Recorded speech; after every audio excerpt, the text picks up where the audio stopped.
to the Weird Warriors podcast. I'm Max. I'm Rich.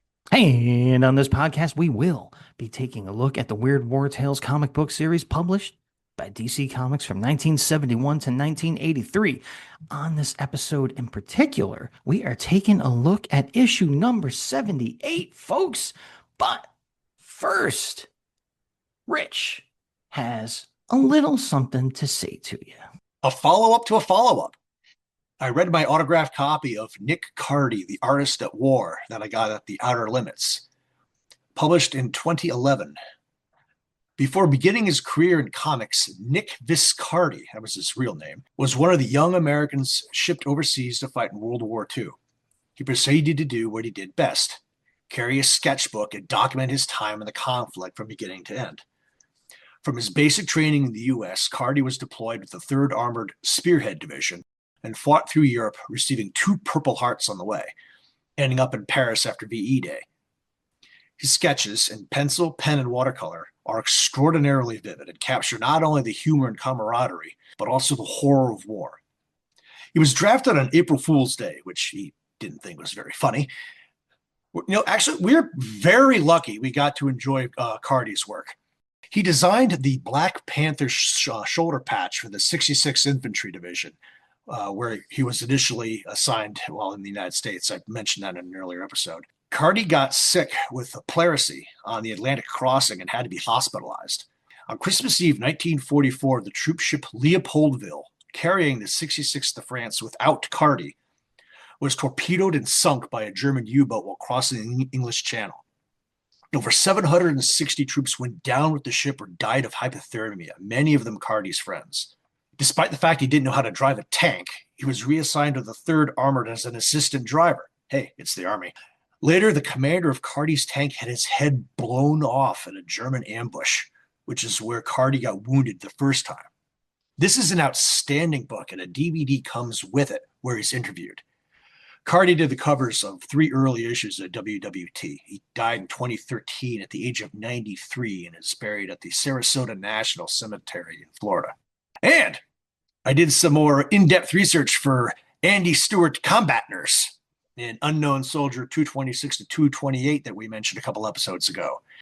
Andy is short for Andrea, and she belongs to a covert hospital unit operating in occupied France with the resistance, with all the hazards that kind of thing entails. Check the album for a page from Unknown Soldier 226. Sidebar, these 3 issues all had Hembeck strips, and none of them were in GCD. Guess what I did? All approved, if I ever want a side project. And for the first time in years, we award the Luke Giaconetti Listener Killjoy. Friend of the show, Tim DeForest, had a rebuttal to Max's comment about Lon Chaney's Wolfman origin. As a Universal Monsters fanatic, I need to correct Max about his reference to the Lon Chaney Jr. movie. Chaney was bitten by a werewolf, not otherwise cursed. He saw a pentagram on the palm of his next designed victim, not his own palm. I sentenced Max to 2 hours in the Star Trek Mirror Universe agony booth. Thank you, fine sir. You won't be getting anything in the mail. Yeah, but you'll be getting a recording of my experience in the agony booth, which, that's not nothing. Such a trial being a co-host. Intel report. Alien versus Captain America. A 4-issue mini by Marvel Comics in 2025. Script by Frank Thierry, art by Stefano Raphael. It's World War II and Hydra seeks a new weapon to defeat the Allies and win the war. To that end, the Red Skull has sent Baron Strucker on an expedition to the Himalayas to find the fabled city of Attilan. But instead of finding the Inhumans, Strucker uncovers something much more deadly. Much more. Alien. Can Captain America and the Howling Commandos stop the Skull and his newfound xenomorph weapons? Or will the first Avenger learn that in war-torn Europe, no one can hear you scream? Yeah, spoiler alert. The invaders get involved. And the good guys take a beating in this one. I can't wait to read up on that. I've had fun reading the Predator stuff that you've recommended on Marvel Unlimited.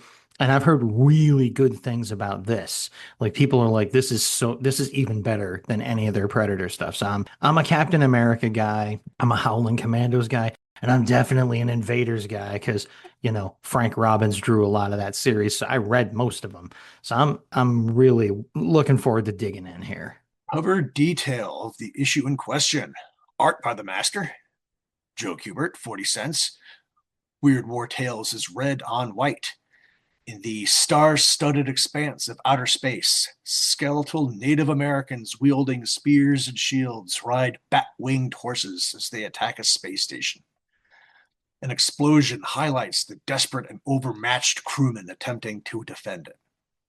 Cover date, August 1979. Date of release, May 8th, 1979. Old Comics Man. Seen on eBay for anywhere between $4 and $445. That's a little bit of an eye raise. No Killjoy, comments and commendations. Joe whiffed on last issue's cover, in my opinion. He comes back with a vengeance on this one. The details on the space station, the bat-like wings on the horses, the stars, the skull, the closest attacker riding a frenzied horse, and crewman casualties drifting away into space. This is another one that the master had to spend little time on. 2 enthusiastic thumbs up. Yeah, like you just sort of hinted at. I was a little more in favor of the last cover, but there's no denying this one's better. This is top Joe Kubert cover. It might be in the top 50 of his career. I don't know, but it's damn good. So I gotta say though, for me, this cover is a bit triggering of childhood memories, that is. See, I grew up near Lake George, New York, land of Storytown, which became The Great Escape, which became just another stupid Six Flags. It was also the home of a park called Indian Village, which opened up in 1952 and burned down in 1958. However, much like the castle that fell into the swamp and Monty Python's The Holy Grail, another park was soon built called Christmas City, USA, home of Santa's Village in 1962. By 1963 or so, that park was reopened as the Magic Forest, which soon acquired many of the accoutrements of a certain park that burned down in 1958, and thus renamed itself the Magic Forest and Indian Village. See what they did there? Very creative. I mention all of this because at the time this comic book was published, it had likely not been that long since my last visit to said incarnation of said park. Somewhere, there are photos of my brother and I having returned home from Indian Village, posing on the lawn on our bicycles, feathered headbands, tasseled vests, and toy spears on proud display. Yeesh. We didn't know. We were kids. It was the 70s. I'm not sure exactly when the Indian Village part of the park was removed from the Magic Forest. I tried to get an exact date on that, couldn't find one. But soon, the forest joined forces with Dino Roar Valley. And finally, the Magic Forest name has been dropped in favor of the rather bland title of the Lake George Expedition Park, which also still has Dino Roar Valley, which, man, if I was a 8-year-old kid now, there'd be no keeping me away from that. I don't care how lame it looks to an adult. I would insist on going. So it's cool that there's still something there that kids want to engage with. But like when I saw this cover and the year that it came out, I was immediately transported back to going to the Magic Forest in Indian Village and how, yes, looking back on it, it was a bit cringy. But from what I understand, actual native people ran that part of the park and organized all the activities and stuff. So who knows? But anyway, this is an undeniably awesome cover of a comic book. I particularly appreciate the curved arc of the massive spaceship leading your eyes from the foreground and off into space. Please let us know about the many changes to your local amusement parks over on the WWPF Facebook page. Come on. Yeah, do it. Rich will love that. All right, that's my feedback on the cover. We actually have an introduction page this time, art by the master, Romeo Tanghal. Synopsis: Death is a dapper dealer at a roulette wheel, throwing 2 balls into play. World War II American and German soldiers inside the wheel dodge them. Skulls, weapons, and names of previous wars line the edges of the wheel. Death says, I am Death, and I know that all war is simply gambling, trusting in luck to improve your lot. But in war, more than in any other gamble, the stakes are against you, because in the end, I always win. no killjoy, comments and commendations. This is one of Tangol's better efforts in quite a while. Our grinning, one-eyed Death smokes a cigar and wears a visor, vest, and bow tie. The black background hints that this could be in outer space. The reds and blacks draw your eye in. I've never been a casino guy. I went to freaking Las Vegas for a week on the Army dime and never set foot in one. I found other things to do. It's Vegas, baby!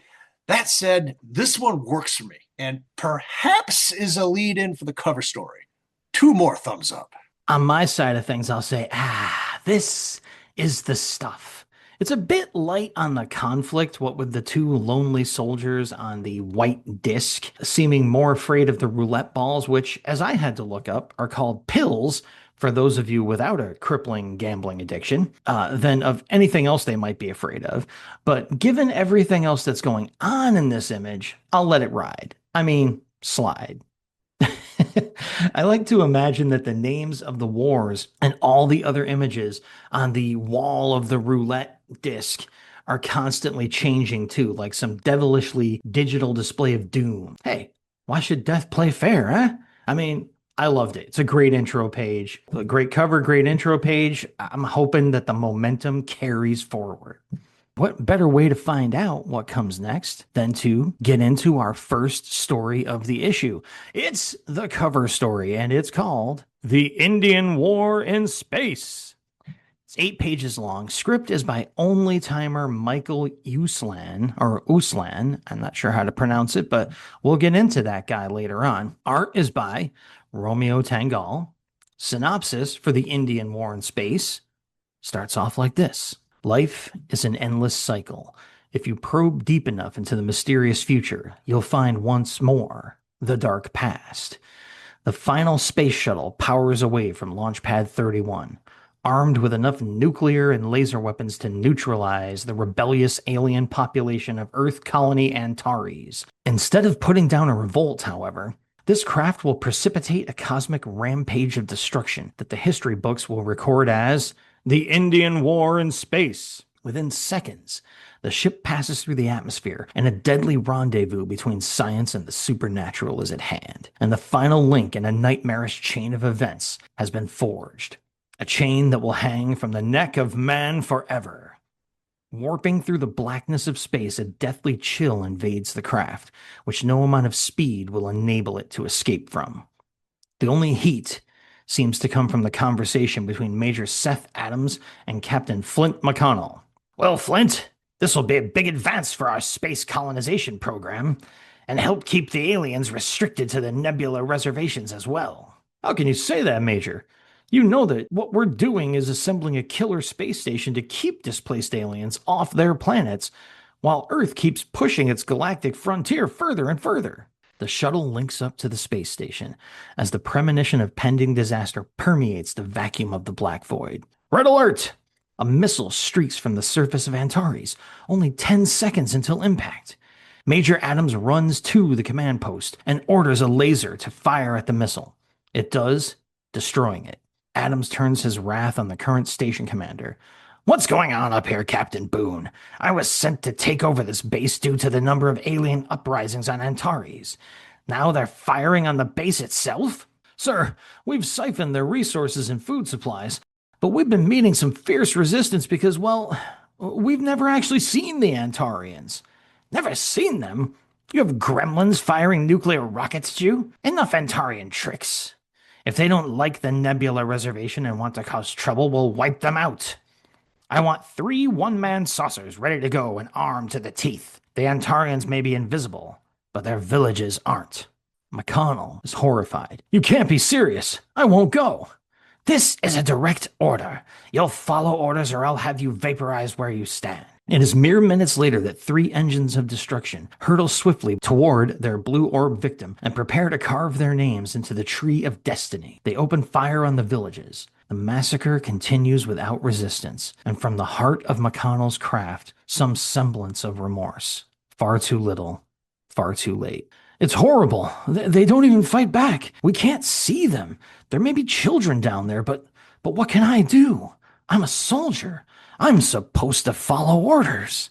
The killing machines are back at the space station even before the smell of charred flesh, if indeed the Antarians are beings of flesh and blood, could sting the nostrils of the galactic combatants of Earth. Report to Earth, Adams commands. The Nebula Reservation of Antares is destroyed. The rebellion is over. Have them send out the first wave of settlers. Further resistance should be minimal, but the scanners show something else.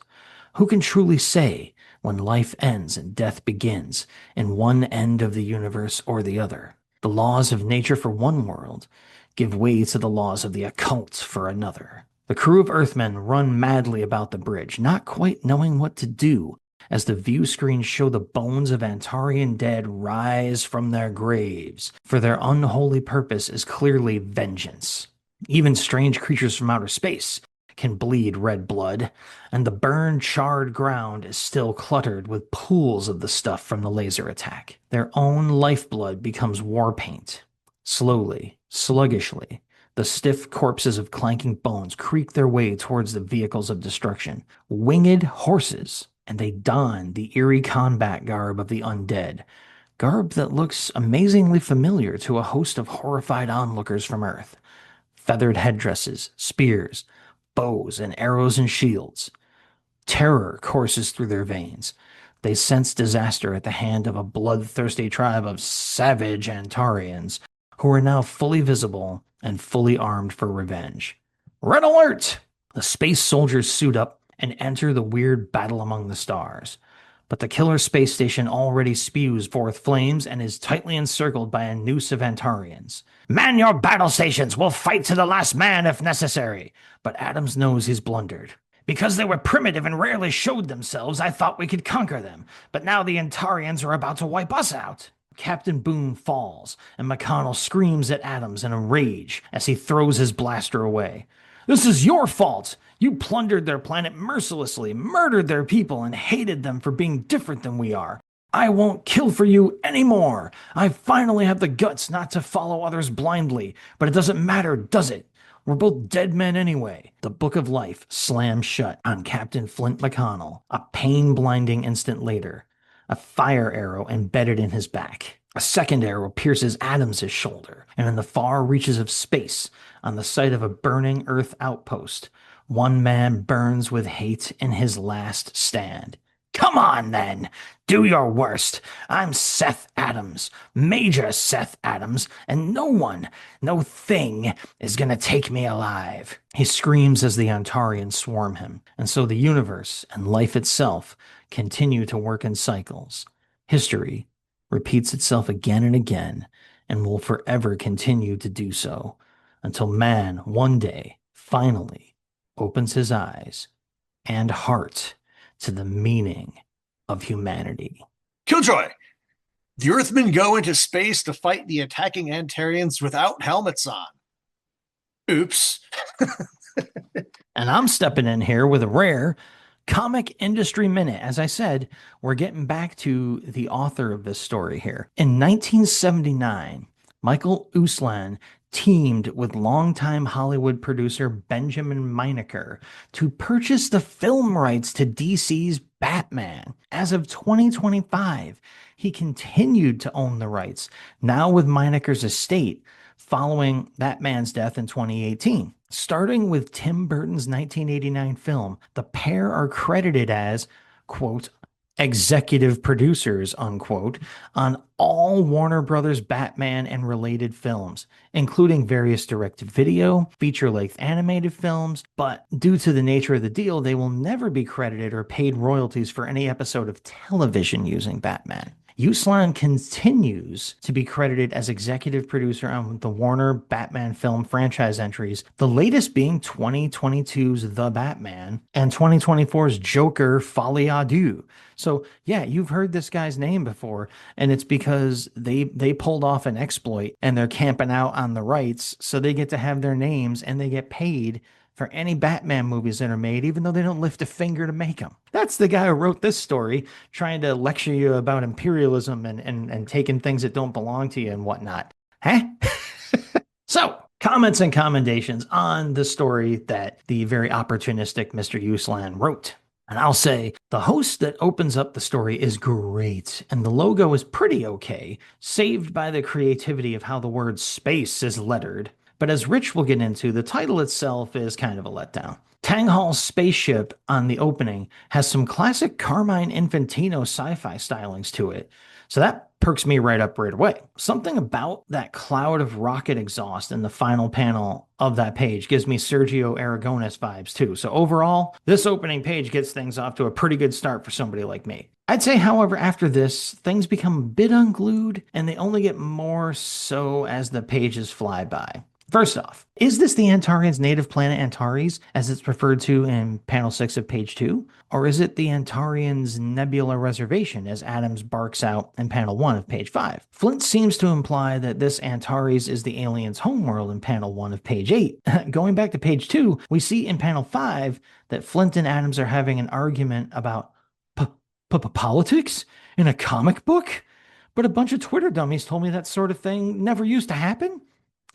Also, there is just no way that I can accept that the Earthlings never once caught sight of the Antarians. There's just incredibly dumb story point. I don't even see why they had to make it that way. This conceit seems to be used for the purpose of setting up Adams's surprise when he and only he recognizes the fashions and weapons of the undead Antarians after they rise. And speaking of their rise, specifically on page 5, panel 4, they rise from their graves.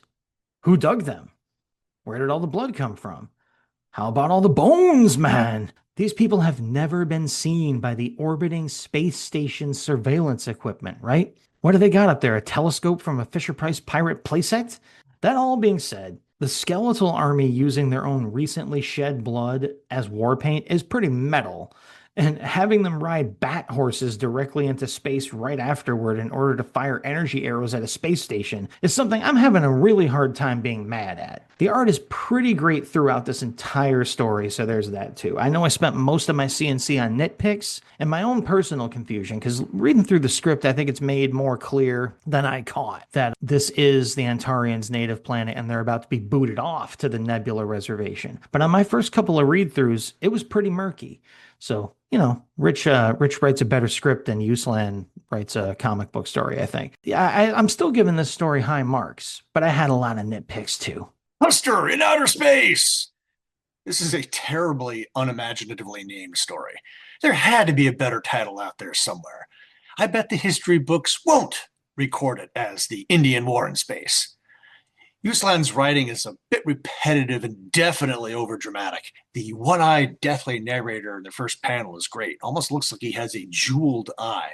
I like the rainbow hypervelocity vortex on page 2, panel 2. Page 5, panels 4 and 5. The Antarian corpses climbing out of the burning ground like zombies. Oh, the zombie Indian War in Space. Yes! The Antarian chief with the one bloodshot eye, war paint, headdress, and holding a flaming spear is real sweet. All of page 7 talks to me. The Antarian attack on the burning space station, like on the cover, using flaming arrows and spears as the overmatched Earthmen fight back. And Major Adams realizing he done messed up. And the last panel of the story of Adams being swarmed by the Antarians. The classic tale of underestimating your opponent. Sci-fi stories don't traditionally score very high with me, but our Custer-esque undercurrent makes it talk louder than usual. Did I mention Major Adams looks like Doctor Strange? Page 6, panel 3. I dig it. Moving on to APO Weird War Tales, or not, as the case may be. APO Weird War Tales hasn't been getting much mail, so this is a text piece from Bob Rozakis about the alternate history book For Want of a Nail by Robert Sobel. I read this years ago. In our reality, the British General John Burgoyne, heavily outnumbered by American troops, surrendered his army to General Horatio Gates at the Battle of Saratoga in 1777, a major turning point of the Revolution. Robert Sobel takes a step sideways and presents the alternative version. British reinforcements arrive at Saratoga, Gates' men flee, and Burgoyne is victorious. Rather than openly allying itself with the American rebels, France withdraws its support, as does Spain, and the colonies surrender. Those former rebels who refused to live in the Confederation of North America established by the British leave their homes and settle in what becomes the United States of Mexico. From then on, the two continental nations find themselves constant rivals, locked in military, political, and economic conflict. Sobel provides a detailed, intricately documented insight into the two warring powers that developed in such dramatically different ways from their shared origins. It's essentially an alternate history textbook. I added this to the alternate history album on the FB page. It was a pretty good read. Very deep, though.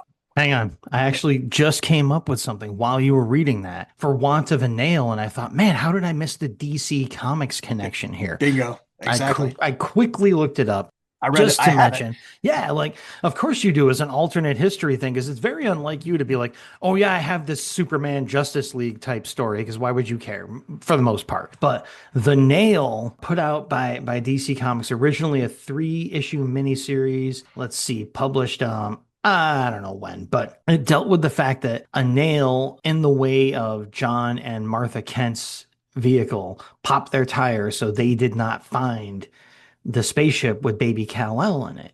So instead, Kal-El was found and raised by an Amish couple, and the DC universe plays out very differently.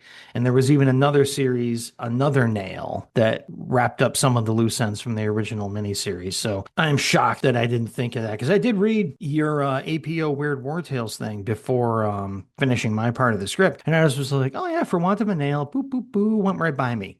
Until right now, I was like, Well, that happens. You read something 3-4 times, and it's the fifth time. You're like, oh, the phone. Something finally, some synapse finally fires or something. So our next story is a real quick one. Eddie, 2 pages, script by Bob Haney, pencils by last timer Juan Ortiz, inks by first timer Frank Chiramonte. In a ditch they huddle, 4 frightened figures. 4 targets. Just 30 yards away, an enemy machine gun fills the air with spitting, stinging death. Eddie, you gotta get that MG, buddy. Me? Why me? Why is it always me, Sarge, for the love of it? Because you're the best at nailing machine gun nests, Eddie. The best. Besides, it's an order, soldier, so get going. A steely tap on his butt from the Sarge, and Eddie is out, where the whole universe is filled with spitting, stinging death. He crawls, he slithers, he flattens his belt buckle to the rock-hard earth till it bruises his backbone. 5 yards, 10 yards, and still the muzzle of that terrible gun looks as far off as the way home past the local haunted house. Now Eddie reaches a patch of briars. They tear at him like hawk's beaks. 15 yards, 20 yards, close enough for a grenade toss. But the ground's uneven here. Eddie has to raise up just a little bit to get the grenade away, and is caught by a burst of fire. But his grenade sails true and obliterates the enemy nest. Silence, and then footsteps coming forward from the ditch to look down at Eddie's body. Eddie finally bought it. Maybe you shouldn't have sent him out this one more time, Sarge. Poor guy. Oh, forget it. He was only human. Let's go. We got a war to win. And the 3 surviving GI robots move out. Killjoy. If Eddie is crawling on his belly, then how does it bruise his backbone? Page 1, panel 6. Comments and commendations. The robot reveal in the last panel of the story is really, really cool. That's a GI robot. I love their artistic representation, but damn, their magenta undershirts are distracting. Why? Of all colors, that one? All the uniforms and gear are World War II, so it's a good reveal. Well, okay, the rifles have a M16-ish type feel to them, but otherwise, I like the first 2 panels of the story, the 4 figures cowering under the whiplashing MG, the sounds of battle crossing panel borders. I like that random haunted house reference, too. That was cool as hell. We got classic DC war scripter Bob Haney in the house here. You could tell. Page 2, panel 4, we have the classic grenade explosion blows the enemy weapon into the reader's view. We've griped endlessly about how hard it can be to tell a good story in 2 pages. So many have been wastes of space. But our creative team here actually manages to pull it off. Humans are expendable, but, what else is new? A rare 2-page win. Yeah, I just thought of something while you're reading that. You're always upset by like when someone picks like a hot pink or a magenta color, for something that's otherwise serious, which happens a lot in this series, I'm finding. But I just thought of a way to save this one. What if the way these robots are built, they can't see magenta? So for them, this is camouflage. It could be. You never know. There's a lot of questions that this script opens up in your mind, which is part of my point. As I kick off my CNC for real, hey, keep using all that so-called AI crap out there, folks, especially if you want to end up as expendable machine gun nest fire for your new robotic comrades. As Rich said, 2 pages, 6 panels each, and a whole lot of story conveyed by what was on and not on those pages. The layouts and page designs are varied up just enough and with excellent storytelling effect. Just look at the final 2 panels of page 1. The action around Eddie gets more tense and claustrophobic just by pulling the camera in more tightly and changing the angle to show the direction of his progress. That's some subtle but masterful stuff. And the robotic reveal is not only pulled off very well visually, but conceptually too. You immediately wonder how this ended up being the status quo here. Are humans the new minority in a world of robots? Or just right here in this particular fighting unit? That question and more like it are posed by those final panels, but there's no time to answer them now. After all, there's a war on. This is good stuff. Last story, 6 pages. The Tunnels. Script by Bill Kelly, pencils by Dick Ayers, inks by John Salardo. These sweltering jungles of South Vietnam, where a lone GI darts silently through the brush to relay a message from a stranded patrol. Suddenly, unseen arms seize him and drag him under the ground. Patrol watches the clock with growing unease. Baker's been gone an hour and still no support from base. Probably never made it past the tunnels. The tunnels? Yeah, Adams, a network of them, dug by the VC. They come flying out of those holes like snakes in the grass. And they're so fired up with their crazy religion, all they can think of is killing us. But we got our orders. Support or no support, we advance. Adams hesitates. No, we'll all be killed. It's suicide. They'll kill us all. He turns and flees into the jungle, and the sergeant yells at him to come back. Adams plunges wildly into the jungle as the crackle of combat fire erupts behind him. His chest heaving, Adams runs like a man possessed, leaving his patrol far behind. So I'm a coward, but I'm not a fool. Let the others die. I'm getting out of here. When I get back to base, I'll tell them I was the only survivor. But as Adams bursts through the underbrush into a clearing, he startles a VC drinking from his canteen. The VC pulls a knife and attacks, but Adams delivers a butt stroke with his rifle and drops him. Adams raises his rifle to shoot, but the VC pleads for mercy. Wait! Do not shoot, American, please! I can make you rich. I'm a servant of Minong, and our religion teaches us many things. Spare me, and I offer you great wealth. Kill me, and you are left with nothing. There are jewels hidden in the tunnels. You're crazy. I set one foot in there and I'll be butchered. No, if you wear this sacred amulet, you will be safe from the guns of our soldiers. I swear. I shall go with you. If I have lied, you will surely be able to shoot me before you are attacked. And so Adams puts the amulet of a monkey's head around his neck and follows the VC into the tunnels. The two enemies drop through the small opening in the earth to a dark cavern below. Adams is awestruck by the size of the tunnels. 2 more Viet Cong suddenly appear, but they freeze when they see Adams wearing the sacred amulet and let him pass. Again, Adams is shocked. He follows his sullen guide deeper into the winding tunnel. The only sound is the soft padding of their feet on the damp clay floor. That sweet smell, and those faint voices, chanting, incense, and my people, the followers of Minong, praying further down. Finally, the tunnel opens into a chamber filled with gleaming treasure. Adams is caught breathless at the glistening spectacle. They're magnificent. Even a handful would be priceless. And I don't plan to worry about who's behind me while I'm filling my pockets. He puts a burst of rifle fire into his VC guide, killing him. Wild with excitement, Adams stuffs his pockets with the shimmering gems, more than he could spend in 10 lifetimes. But then he realized he didn't know the way back to the surface. He quickly becomes lost in the underground maze. Suddenly, Adams is locked in a fierce grip like a steel vice. Terror throbs within Adams' brain as cloaked figures swiftly carry him deeper into the bowels of the tunnels, and the weird chanting grows louder. The amulet, it sparked me for something. That's why those VC guards didn't shoot me. But where does this maze lead?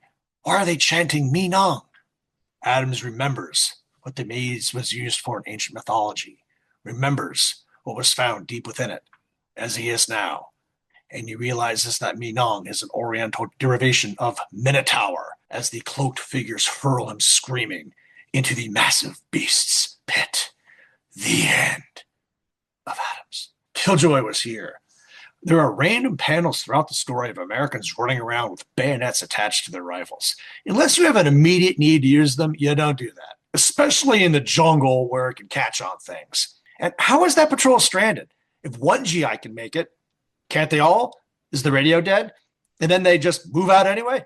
Too bad about Baker. How'd the Cardinals do last night?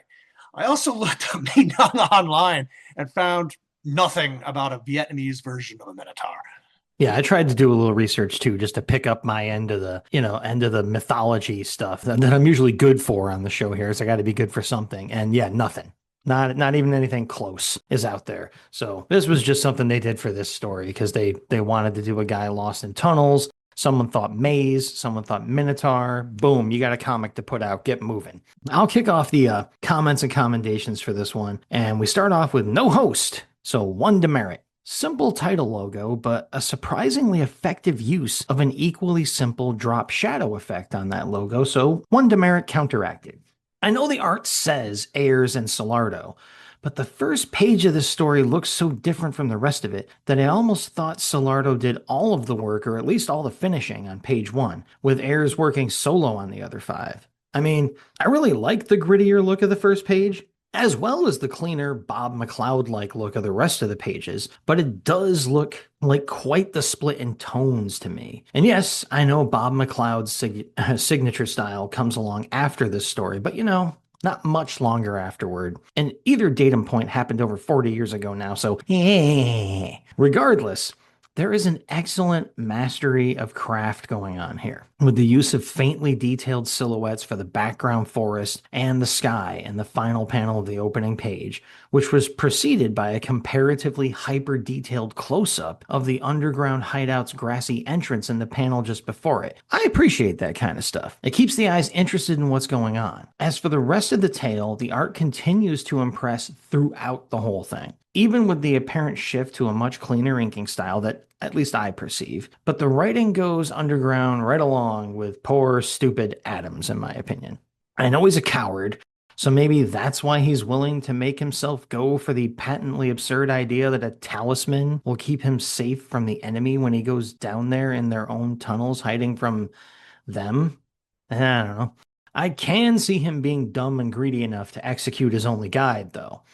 And his fate is both deserved and satisfying, so it's not all bad news. The monster at the end is pretty cool and nasty looking, so I think it's worth it for the stretch. For the stretch of, well, maybe they have a Minotaur myth, but it is really neat looking, and it does look like he fully intends to eat Adams, like, right then. Something about it just looks like, yeah, this thing eats people, not just the littered bodies and skulls and stuff all around. The art elevates this one, but it wasn't that bad of a story to start with, really, in my opinion. 2 stories in this book where the bad guy is named Adams. Another story that feels familiar from the first time I read it. I hate the red bandana Adams wears throughout the story. It just rubs me wrong. An individual choice that was no doubt used in the war, but I hate it. You have to wonder if Baker met the same fate as Adams. It would have been nice if he'd seen some evidence of that in the Minotaur's pit. The comment the Sarge makes about the VC being fired up with their crazy religion on page 1, panel 5 makes me cringe a little bit. He also has lousy trigger discipline. Keep your booger hook off the bang switch. The double block letter title, The Tunnel, pisses me off too. Boring. Another story of a cowardly GI in Vietnam leaving his buddies in the lurch and getting what's coming to him. Well, a bit of a run of Vietnam stories recently. Page 2, panel 2 of Adam's close-up is a good piece of work, as is the silhouette panel at the end of page 5. The green background color is well played for a jungle setting. Page 5, panel 2. The pile of loot is something out of Alabama Bunny, where Bugs Bunny and Daffy Duck find the treasure in a cave. Hassan, chop! The dead VC 2 panels later has some of the worst dead guy body posture I've ever seen. Face down, arms at his side. Shh, don't wake him. The Minotaur reveal in the last panel of the story is awesome, but I don't think we'd have a half a dozen skeletons neatly laid out on the cavern floor like that. Eating meat is messy work. Give me a pile of skulls and bones on the floor, maybe with some US military equipment.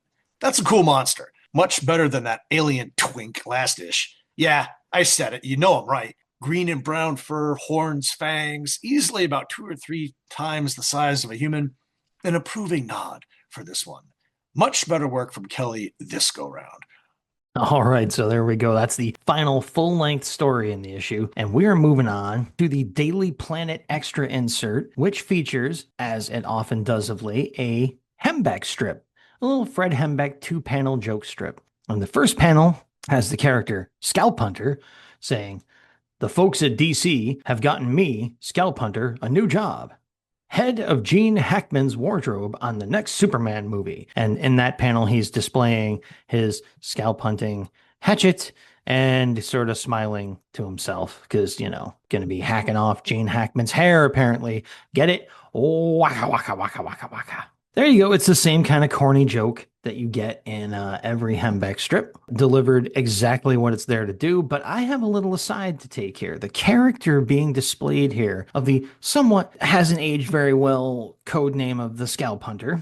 His real name is Brian Savage. He first appeared in Weird Western Tales number 39, and he was created by Sergio Aragones and Joe Orlando, two people very important to me and to this show. This character, Brian Savage, the Scalp Hunter, went on to headline the title, Weird Western Tales, until its final issue, number 70 in 1980. The series started with issue 12, June, July 1972, continuing the numbering from the second volume of All-Star Western, 2 issues after the first appearance of Jonah Hex. The title's name was partially inspired by the sales success of, wait for it, Weird War Tales, and signaled the loosening standards of the outdated Comics Code Authority. In post-crisis DC Comics continuity, Brian Savage, the Scalp Hunter, was said to be the father of Steve Savage, the awesome World War I character known as the Balloon Buster. That's a little bit of retroactive continuity there because in Balloon Buster's own series, we knew who his father was, and it wasn't Brian Savage, the Scalp Hunter, but someone came along later after the crisis and took the opportunity to go,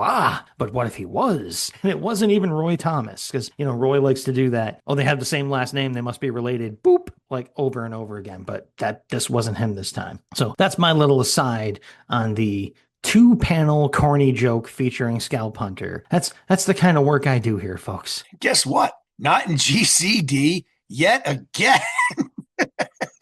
I submitted an update request, then went through the rest of the title and discovered issue 87 had been missed also, and submitted an update for that one as well. Both were approved. That makes 4 updates. 5 if you include DC Comics Presents 10. 8 if you include Unknown Soldier from earlier. Again, Hembeck needs to send me a check for looking out for him. But I'd accept a sketch. If you're listening, message the show. I'll take one of Sergeant Rock. Yeah, what a surprise. But you gotta wonder, did Fred do something to these people? Like, they seem to be skipping him on purpose. What did Fred Hembeck do to the GCD?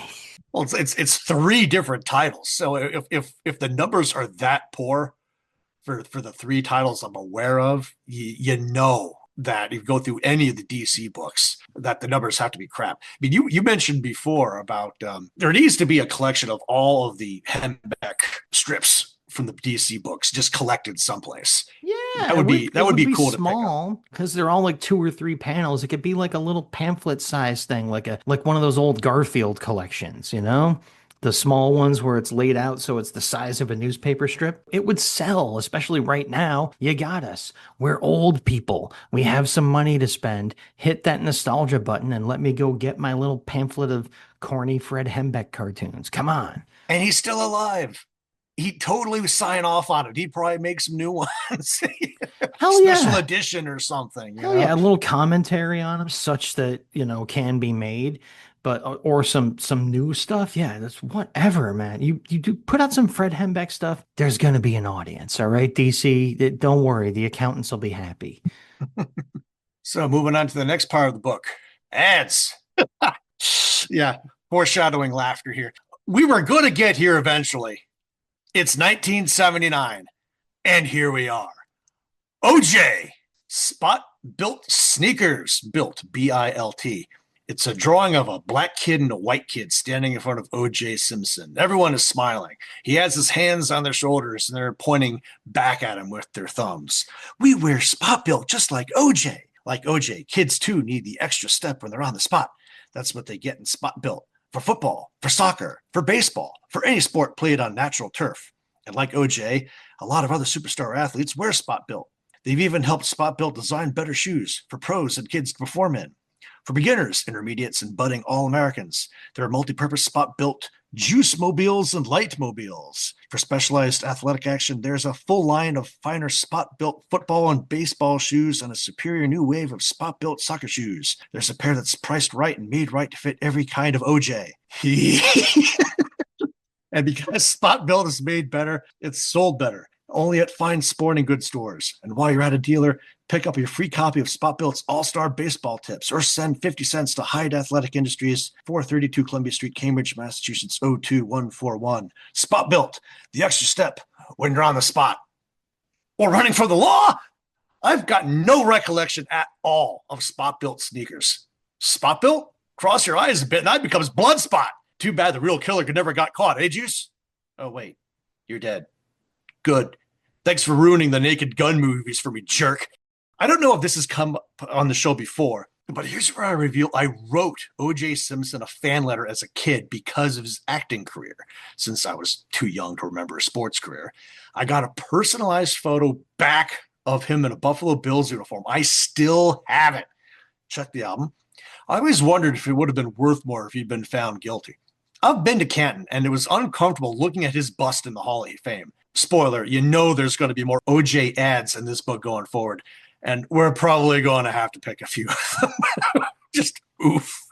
Yeah, unavoidable. As soon as I saw that and that you took it, I wasn't really drawn by any of the other proper ads, and who could beat the OJ one anyway? So, as I often do here, since these are technically advertisements, I'm retreating to my happy place back at the Daily Planet extra insert to the DC in-house solicitations to call out a few that have a little connection to our beloved Weird War Tales domain. The first of those is House of Mystery number 271, which reads, Envy is by Barrett Andrews, Stuart Hopen, and Frank Redondo. See, the credits for that, I was like, who's this? Who's this? Oh, okay, I'm mentioning this one, Frank Redondo. The Hellhound of Breckenmore, with a rather surprising star, is by Carrie Burkett and Tom Sutton. So you got Redondo for Rich, you got Tom Sutton for me.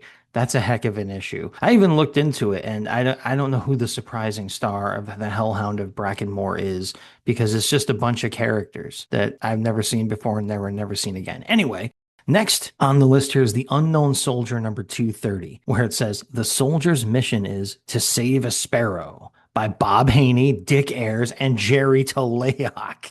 Like, talk about readers of this series hearing those names, all right? Plus, Bob Rozakis and Rick Estrada send a troop of Union soldiers on the last march, right? And get this, Weird Western Tales number 58. Scalp Hunter must act to save the lives of a war widow and her son, and may lose his own in the bargain in Weep the Widow by Jerry Conway, Dick Ayers, and Romeo Tango. Man, this is a whole lot of our people putting out some stuff that sounds really cool all in the solicitation page. So even though I didn't have a good ad, especially not after the one Rich picked, it'd be sad to even try to pick one. These solicitations healed my wounds. Got any last words? Of course you do. What haven't we? A very solid rebound from the last issue.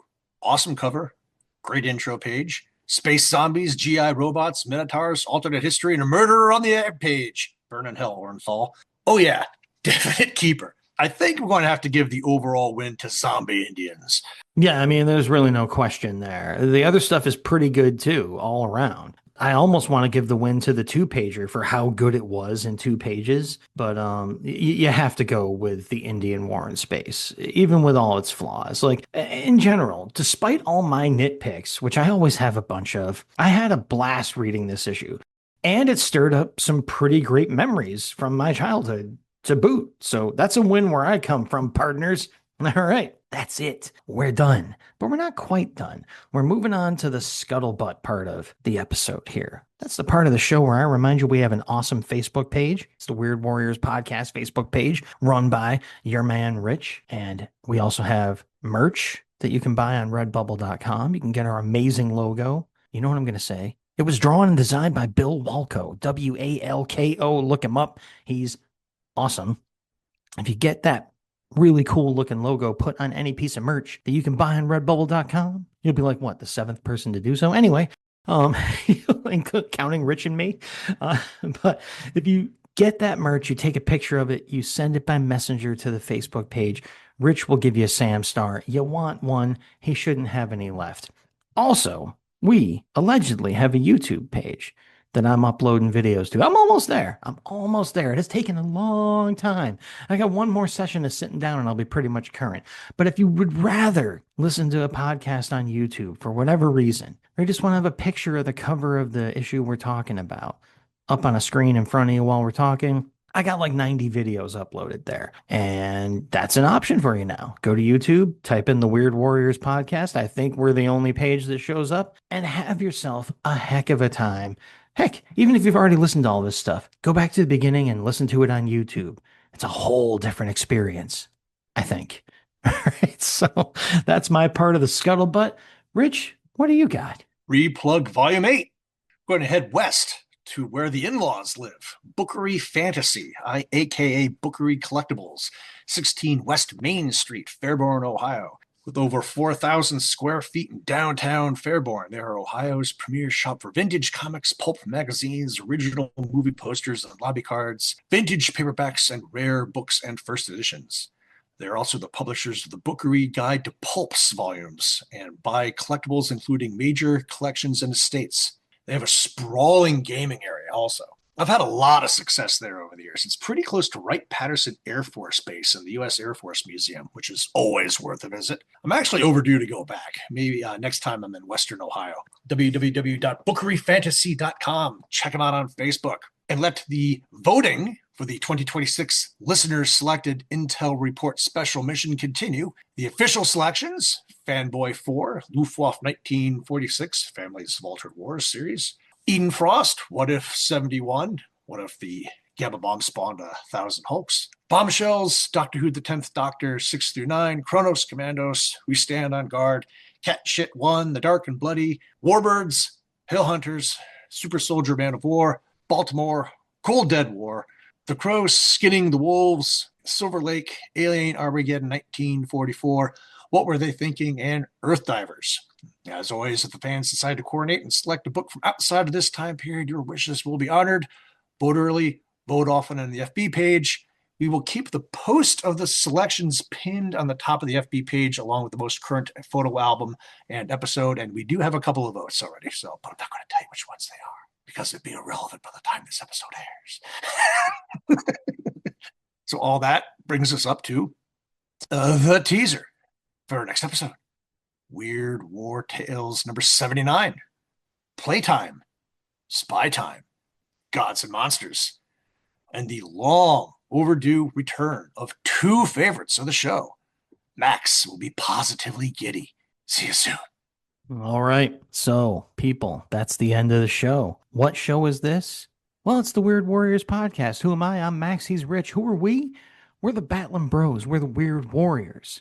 And I'm going to let Rich finish this part of the outro and say, as the first episode of the show is recorded since the beginning of Operation Epstein Fury, Epic Fury against Iran, let us say with more vigor than usual that this is a podcast on which we promise to make war no more.